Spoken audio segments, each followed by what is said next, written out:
Hello दोस्तों, target exam with Pradeep में आपका स्वागत है।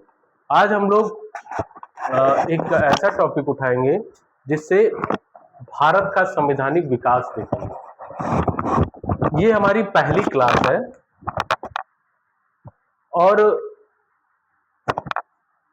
एक कहिए क्लास की रूपरेखा है, जिससे नेक्स्ट क्लास को हम कैसे जाएंगे उसके लिए हमने एक फ्रेम बनाया है कि यहाँ से शुरुआत किया जाएगा। तो भारत का संवैधानिक विकास देखने के लिए हम उसको दो पार्ट में डिवाइड करेंगे। पहला पार्ट होगा ब्रिटिश इंडिया के तहत कंपनी के अंतर्गत भारत का संवैधानिक विकास। ये हम ब्रिटिश इंडिया ने हमारे ऊपर किन नियमों यानी किन नियामक जिसको हम रेगुलेटिंग एक्ट कहते हैं उसके तहत हमारे ऊपर शासन किया। तो ये क्रम एक हम दो पार्ट में बांटते हैं। तो ये 1773 से 1853 में आता है जो ब्रिटिश ईस्ट इंडिया कंपनी के अंतर्गत। दूसरा 1858 से 1947।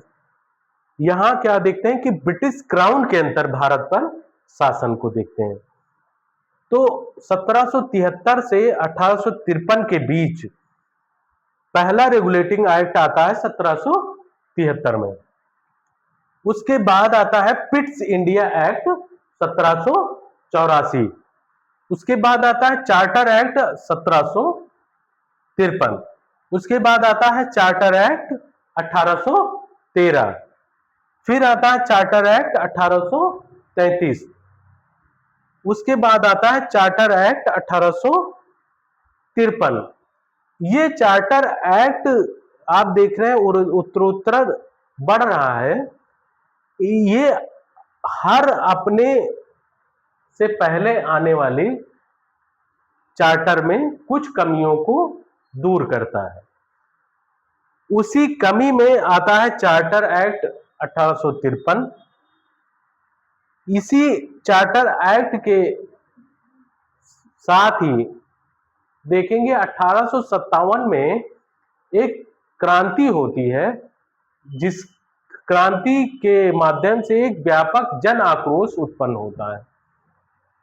जन आक्रोश उत्पन्न होने पर बात ब्रिटेन पहुंचती है और ब्रिटिश क्राउन कहते हैं कि अब हम भारत का शासन अपने हाथों में ले लेते हैं वो। और उस शासन के दौरान पहला गवर्नमेंट ऑफ इंडिया एक्ट आता है 1858। उसके बाद आता है Indian council act 1861। Indian council act 1892 आता है।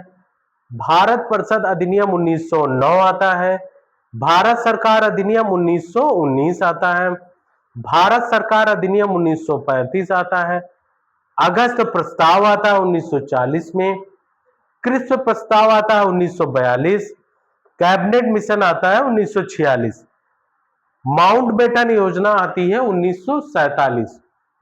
तो इसी माउंटबेटन योजना 1947 के तहत हम लोगों को एक स्वतंत्र नागरिक की पहचान मिलती है, एक स्वतंत्र देश मिलता है।